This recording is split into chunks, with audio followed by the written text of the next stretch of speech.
Debian 8 był pierwszą wersją, która jako system inicjujący wykorzystywała system D odpowiedzialny za uruchamianie systemu i zarządzanie usługami.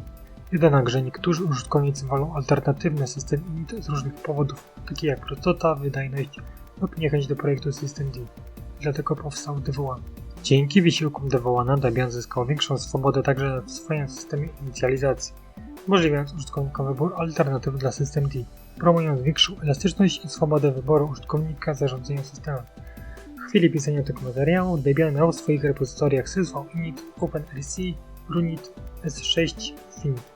Jeśli jednak nie interesuje nas cała ta wojna, nie interesuje nas fakt, że będą zależności w system D, ale chcemy tylko zmienić sam init i potrzebujemy Devuana. Możesz to zrobić w samym Debianie.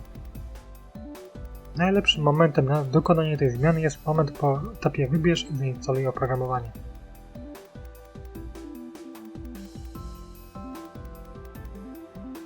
Po zakończeniu tego etapu uruchom PWK i wykonaj chrut do zainstalowanego systemu, wpisując chrut / target.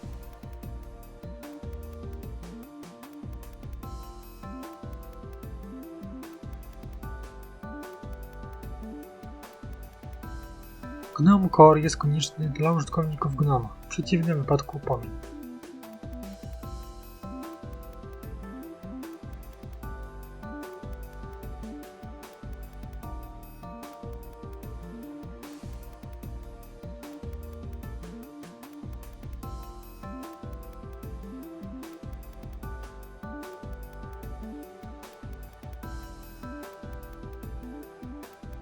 Znów instalację, przechodząc do etapu instalacji modułu ładującego, w którym zazwyczaj jest instalacja gruba.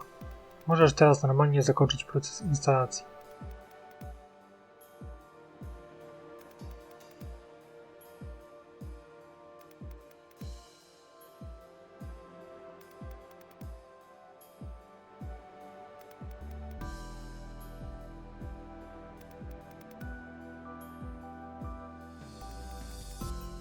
Aby potwierdzić, że w systemie działa sysv init, otwórz terminal i uruchom.